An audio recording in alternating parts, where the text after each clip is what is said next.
I am fortunate where my wife has a very large pocketbook, and I am not above stuffing stuff in said pocketbook because there is no way I'm going to spend $8 on a candy bar that I can get at CVS or any grocery store for under $1. Yeah. Now the only problem is that I've tried that. Yeah. I've had many girlfriends, and they've had many purses and pocketbooks, and I've also had jackets with pockets.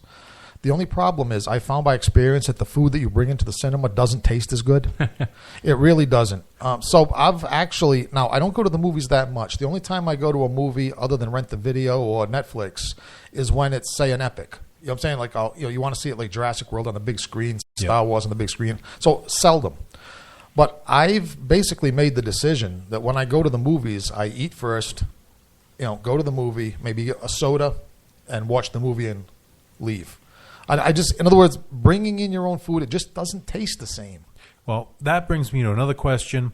If you can't make it for 2 hours without shoveling some type of food in your head, I can't. There's that other problem. If it's just mindless eating, do you really need to do it? And I'll give you the soda. I've brought bottled water. I've heard stories of people throwing PBRs in their pockets. So beverages are required for that length of time. But food, if you can't make the 2 hour, 2.5 hour movie time, yeah. No, yeah, you're exactly right. No, I think the whole thing with the food anyway is tradition. I mean, unless you, like you say, you really have a problem. Yep. And you can't go without. Otherwise, the candy, the popcorn, it's a tradition from when you were kids, which is a tradition from the 50s. In other words, it's one of those, if American rituals. If you want to talk tradition, I'm the youngest of 5 children. Stuffing stuff in other people's pockets to snack on later was the tradition when you went to the movies because you couldn't afford the 47, Right. Just think about it. 5 kids plus my parents, that's 7. 7 buckets of popcorn, 7 sodas. My father had to take out a loan every time he took us out to anywhere. I mean the whole idea of eating at the movies. Oh, exactly. Is a long held tradition created, I should say, not endorsed, created by the theaters themselves. Exactly. And the most insulting part is that is the exact same box, it is the exact same portion, is the exact same amount of snow caps or dots that you can get at the dollar store for sale for $4.50. It's the exact same thing. And the worst part I think that's where they get their stock. And the worst part is, to me, now, maybe it's only me that notices this, but when you're watching a movie, if there's battle scenes and things like that, that's okay. But when it settles down to some quiet dialogue and you hear the sound of all this crunching and chewing and, it sounds like, the blob creature making its way under the seats or something like that. Yep. During an important scene in That's the movie. me sitting behind you. I suspected as much. But yeah, that doesn't do a thing for my enjoyment of the movie. It really doesn't. So if anybody feels obligated to eat in the cinema when I'm in there, don't feel obligated. Stop it. Well, before we go on a break, I got to take one more topic, one more slice out of this conversation. When I sit down, when I do actually go to the movies, I am very loud and ignorant until the movie starts. So when I'm talking to my wife or whoever I'm there with, my nieces, nephews, whatever, I am literally yelling at the person who's sitting right next to me. Not like cruel, but I'm just talking very loud. Enthusiastically, just... Yes, I'll get up, I move around, I joke with people. I'm pleasant, but I am loud. So people don't want to sit near me because they're figuring during the movie... Same thing. He's going to be loud and he's going to talk through the movie. Well, as soon as the lights dim, I shut the heck up, and there's no one sitting near me where I don't have to listen to the chewing and the slurping. Now, that's some decent strategy. Now, is this something that you came upon by accident, or is this something you formulated? Just the type of person I am, I'm loud to begin with when you get me in a public situation. And I've noticed, especially at movies or wherever people want quiet, they tend to gravitate anywhere I am not. Right. So one day it hit me. The only time this has ever backfired was when I went to the Rocky Horror Picture Show. Okay. People figured that I was going to be the loud one throwing stuff around, and then when I piped down during the movie, they're like, what the hell? That you disappointed them. Exactly. No, I know what you mean, though, as far as the loud before the movie, because I run into that a lot when it comes to science, like Star Wars, things Yep. like that. When you have, a lot of our fellow, science fiction and fantasy. You can nerds, say the word nerds. I was just getting to it. Oh, I was okay. our fellow fantasy science fiction nerds. Okay. And a lot of us are noisy before the movie. Smart ass comments, rambunctiousness. But you're right. And a couple of times I've warned off that. So I know exactly what you're talking about. Then they're quiet. You could hear a pin drop as soon as the lights come down.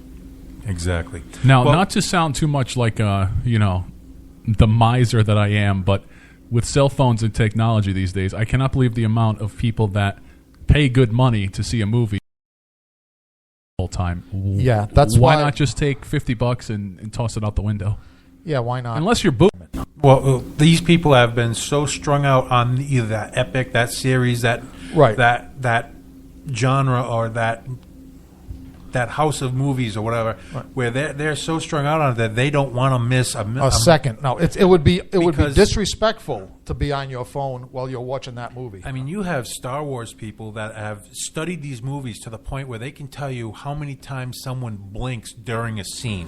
Yeah, they've I'm studied. not kidding. No, they've studied the movies to the point where they will cause the actors involved to put guns into the roofs of their mouths and blow their brains out with the questions they're asked. Exactly. Yes. So, with that in mind, why don't we take a break? Here's a little something that was submitted from California, actually. The name of the band is The Rhythm Coffin. The name of the song, My Baby Digs Me.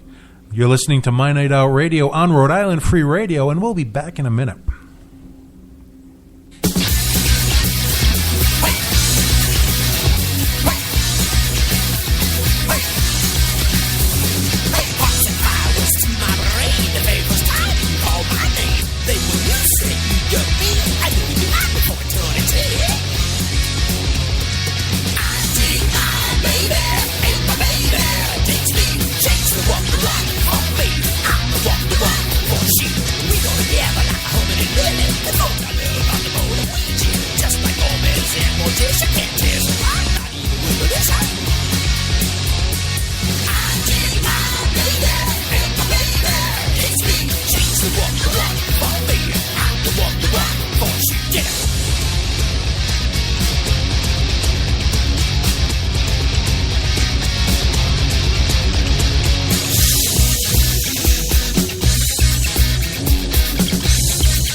Welcome back, My Night Outers. DJ Seiko Eddie here. Of course, George and Tony in studio with me.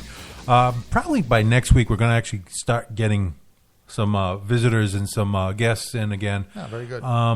However, there was an event that happened all weekend that I did want to bring out, the Neela Fetish Fair Flea Market. They always falls on Valentine's weekend. It is the largest low-cost event for the BDSM community in New England. Thousands of participants, vendors, and literally they're coming all over the country, Canada, local, international people coming in. They have presenters from all over the world coming in as They're well. swarming in. That was at the Crown Plaza in Warwick. I did not have a chance to attend this year. I have right. attended. No, I'm sorry. I George was saying earlier, the cold kind of nixed me on leaving the house in a G-string and a vinyl tube top. But I'll be back next My year. final tube top was at the cleaners. But actually, it's just a tire. I just cut the beads off it. NELA, by the way, is the New England Leather Alliance. They put that on every year, or they are the main sponsors for it every year. I used to actually attend there when it was at down in downtown Providence. Club Decadence? No, that was Decadence was a fetish night. Right. This is an actual where you can go purchase all sorts of appliances, clothing. Sure. Yeah. Okay. Yeah. They do seminars on everything from the proper way to flog somebody to how taking care of your submissive. Some of these things are a little far fetched for the amateur. For people you just dabble in it. I go just because it's awesome, absolutely awesome. Well, something there for people at every level. Exactly.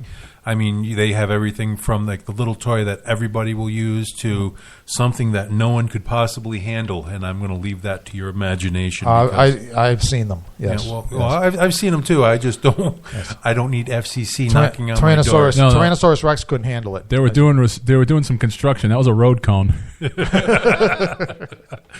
That's why it was orange.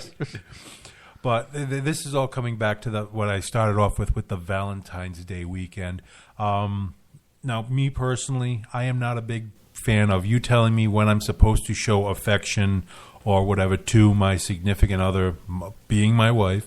I don't need a special day to go all out and spend extra money and buy jewelry. I'll do that whenever I feel like it. I don't need, you have to do it. Right. So... When I feel like it is never. So, see, someone like Tony needs a little prodding every now and then. Not only is it something he should be doing, but he should be doing it at least once or twice a year. But he does Christmas and Christmas. But this is one of those, and this is what I love. It's one of those holidays where you can slide the date. Well, you can't really slide the date on Christmas. Like, we're going to do it on the December 20th. But Valentine's Day, you have some leadway. You can go out the most convenient time. Right.